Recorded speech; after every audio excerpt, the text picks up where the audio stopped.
Primary 6 Listening Comprehension Practice.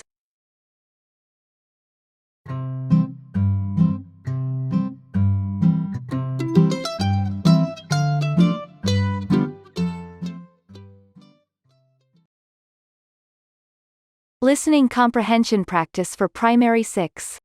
Instructions to teachers.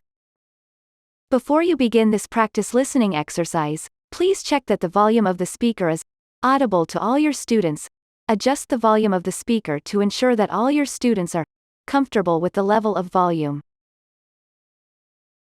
Instructions to students. In this practice listening exercise, you'll hear 7 passages in total. You will hear each passage twice. In the question paper, you'll see the questions and 3 options for each question. Only one of the 3 options is the correct or the best answer. Choose the option which you think is the correct or best answer, then put a tick in the box next to the option you have chosen as your answer. You will now hear 15 seconds of music before the exercise begins.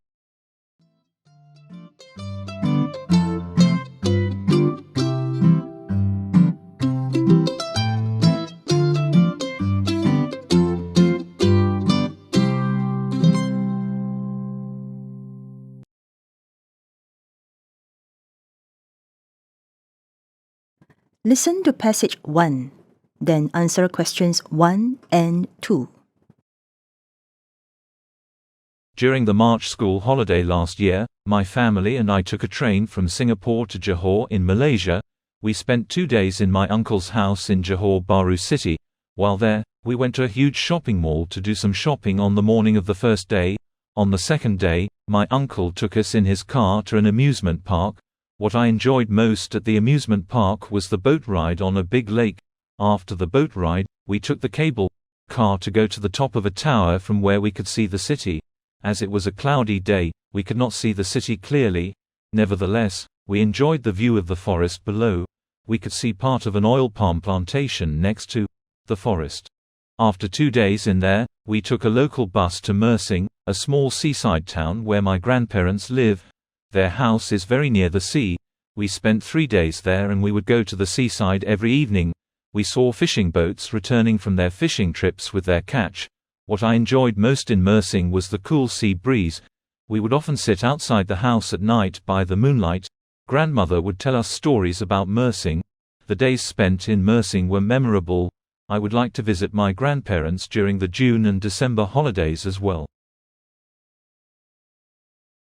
Question 1. What did the narrator enjoy most at the amusement park?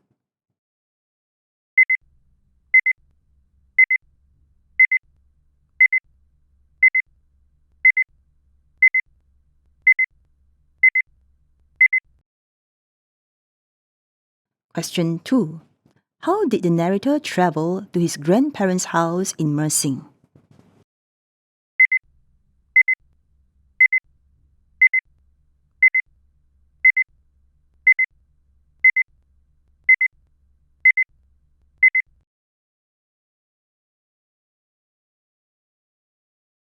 Listen to passage 2, then answer questions 3 and 4. Hello, Daniel. Where are you? Hello, Mom. I'm at the Bison supermarket. I'm buying some biscuits for tea later. Do you want anything, Mom? Yes, please get some cheese, 5 tomatoes, and a packet of mushrooms. All right, Mom. Sounds like you're going to make a pizza for dinner. Yes, you are right. Your brother won't eat pizza. Could you buy him his favorite cheese toast with brown sugar on it from the best coffee shop? Sure, Mom. Instead of tomatoes, please buy 3 brinjals. I will try a new recipe for the pizza. Brinjals on pizza? I'd rather have tomatoes on my pizza, Mom. All right, get the tomatoes then. I will try the new recipe another time. Is that all you want? Yes, come back quickly. I have to get the pizza ready before your father comes home. Can you also get an apple pie for your brother? Sure, Mom. I'll get 2 apple pies. 1 for brother and 1 for me. Certainly. Thank you, Mom. Is there anything else you want me to buy? I think that's all I need. On second thought, I think I will get myself banana cake from the ABC bakery as well. Yes, get what you like. Thank you, Mom. Bye. See you soon. Question 3. Where would Daniel go last?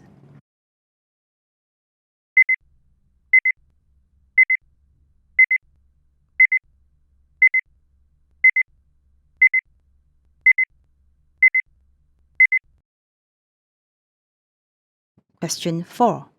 Which food items below will Daniel not buy for himself?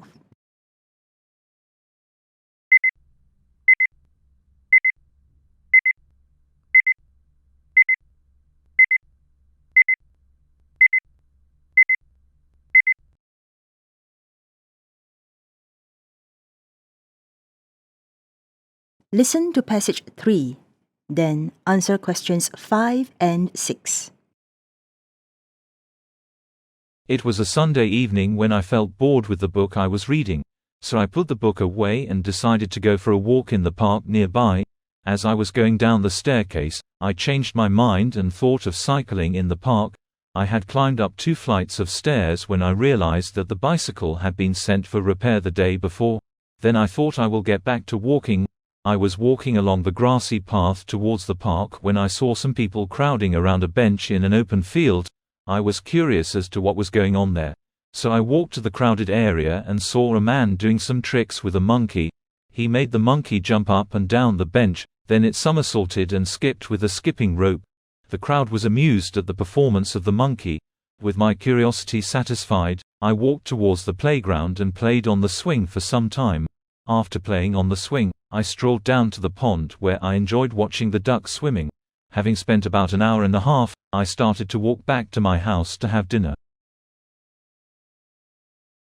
Question 5. Where did the writer first go from his house?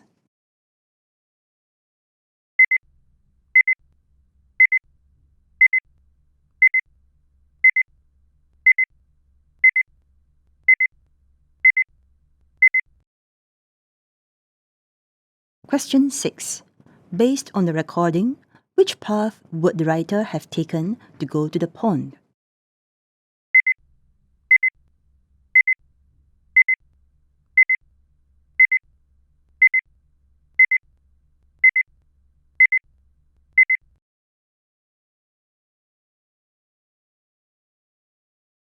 Listen to passage 4, then answer questions 7, 8, and 9.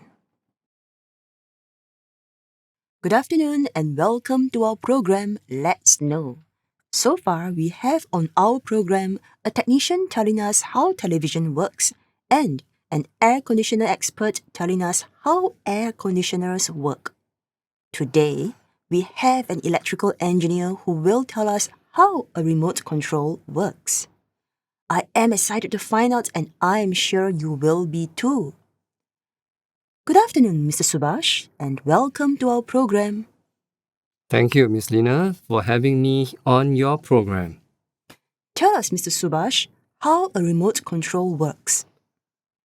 All of us must have used a remote control to switch on the television set or the air conditioner in our homes. The first thing that would strike us is that a remote control unit has no wires. Therefore, signals have to be sent to whatever appliance it is operating using electromagnetic waves. Light, X-rays, radio waves, and microwaves are all examples of electromagnetic waves. These are vibrating packets of electrical and magnetic energy that travel through the air at the speed of light. Most remote controls that we are familiar with send signals using infrared radiation. Infrared radiation is a kind of invisible red light that hot objects give off. The infrared radiation comes out from the top of the remote control unit, where there is a small plastic light-emitting diode. On the television or the air conditioner, there is a very small infrared light detector somewhere on the front of the appliances. When the remote control unit is pressed, A beam of infrared radiation travels from the unit to the appliances at the speed of light, and the detector picks it up. Wow, traveling at the speed of light means the radiation travels very, very fast. Yes, indeed. I've heard radiation can be bad for us. Is that so? We need not worry about that. The amount of radiation from the remote control unit is very, very small. It is safe to use. That's reassuring. Thank you, Mr. Subhash, for enlightening us on how a remote control unit works. We will now take calls from our listeners who may have questions they want to ask. Please call us now to have your questions answered by our engineer. Question 7. Miss Lena was talking to.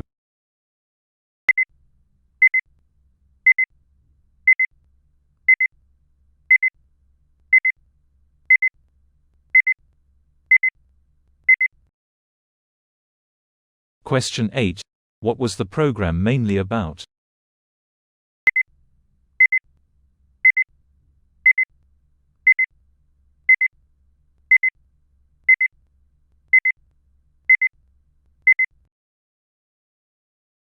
Question 9. Which of the following information is mentioned by Mr. Subhash?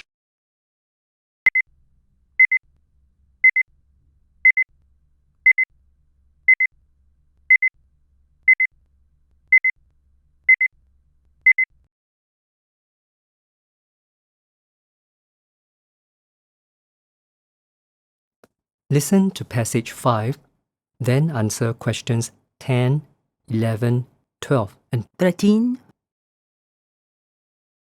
Good morning, Mr. Aston. I'm Miss Rina, the director of this drama. Hello, Miss Rina. I'm the lead actor in this drama. We will do a rehearsal first for your part. I hope you have memorized your scripts. Yes, I have, and I'm ready to start rehearsing. Great. In this drama, you are a superhero, like Batman or Superman. I like that. I played the part of Bionic Man before. So you have some experience. That's great. Alright, let's get started. In the first scene, I'll be rescuing a little girl from a house on fire. Yes, in the second scene, you will save a school student from a falling tree branch. I like that. I like the third and final scene even better when I get to fight with 5 villains and rescue a boy and his sister. Yes, we have to rehearse the fighting scene thoroughly as we want everything to go smoothly. Yes, I agree. Great, let's start. I'm ready. Question 10. Who is Mr. Aston?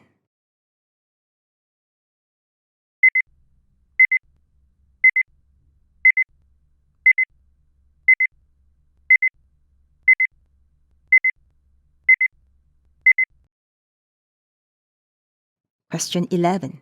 Mr. Aston has had the experience of acting as.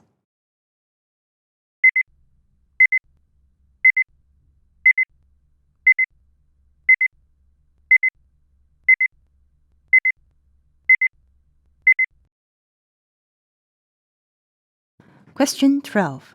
How many scenes are in the drama?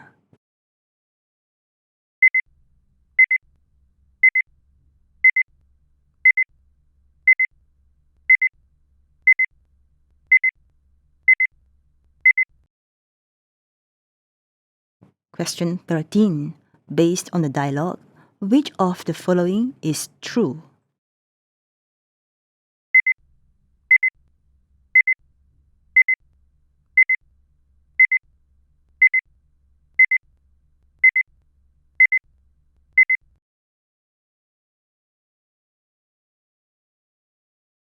Listen to passage 6, then answer questions 14, 15, 16, and 17. Deepavali is a major cultural festival in Singapore as well as in countries such as India, Malaysia and Sri Lanka. Deepavali is a festival of lights. It is celebrated to mark the triumph of good over evil. It's a day when Hindus across the world would light up their homes with little bright decorative lamps, exchange gifts, have feasts of good food and perform prayers.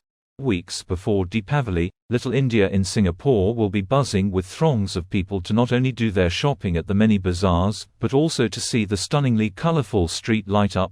The monumental colourful installations of bright festive lights and decorations will stand in the neighbourhood for about a month after Deepavali. Singaporeans and tourists alike can delight themselves in the night scenery along Serangoon Road and take photographs. A day before Deepavali, the teeming Little India will be an exciting place to visit. While browsing through the stall, flowers will be seen in abundance and the scents of floral garlands and incense will be a great experience. Stallholders will be seen hawking gold jewelry, traditional snacks, embroidered sari and ornamental decorations. You can enjoy a musical performance under the moonlight while getting an intricate henna painted on your hands. The area has many coffee shops serving a glass of refreshing milk tea made with cow's milk.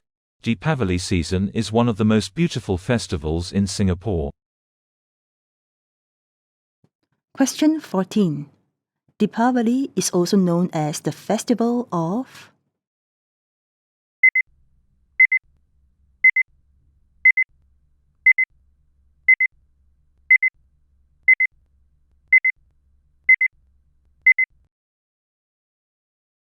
Question 15. Deepavali marks the celebration of...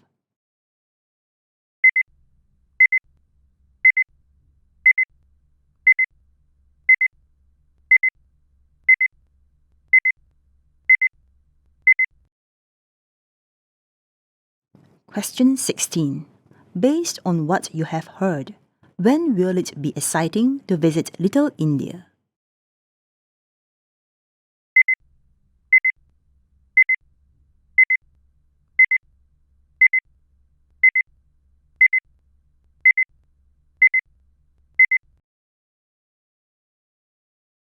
Question 17. Which of the following is not true?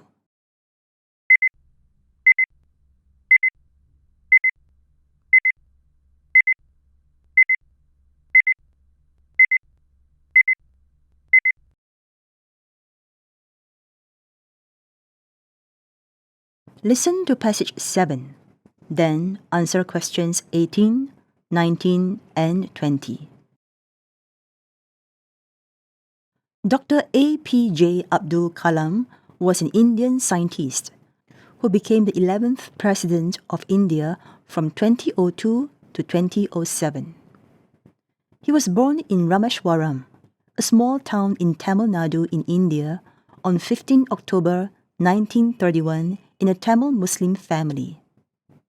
Dr. Kalam graduated from the Madras Institute of Technology with an aeronautical engineering degree in 1960. Before becoming the President of India, he worked as a space scientist in the Indian Space Research Organization. He led a team of scientists that designed, made, and launched the first Indian satellite into space. After serving as the president of his country for 5 years, he became a lecturer at several universities. Starting in 1988, Dr. Kalam wrote more than a dozen books. He likes to give talks to the young people, especially students. Dr. Kalam is a vegetarian and remained a bachelor all his life. He learned to play the Vinay, which is an Indian musical instrument. He also wrote poetry in Tamil. One of his well-known books is Wings of Fire.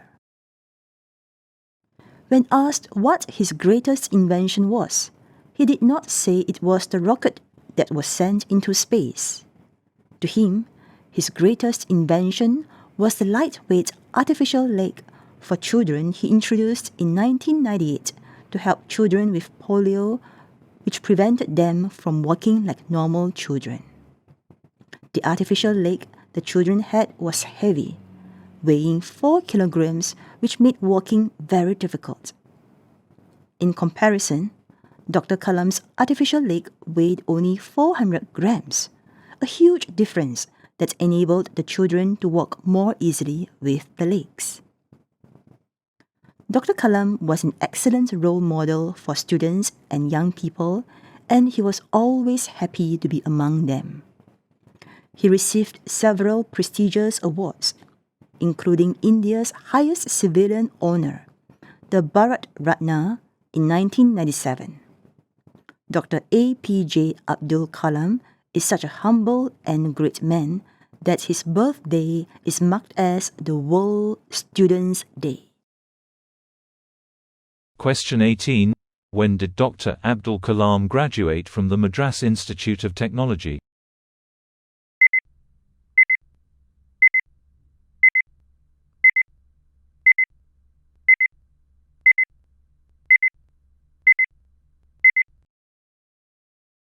Question 19. Which of the following was not a hobby of Dr. Abdul Kalam?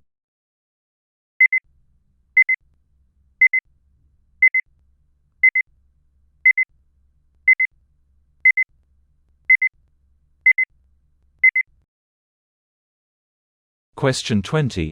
According to Dr. Abdul Kalam, his best invention was the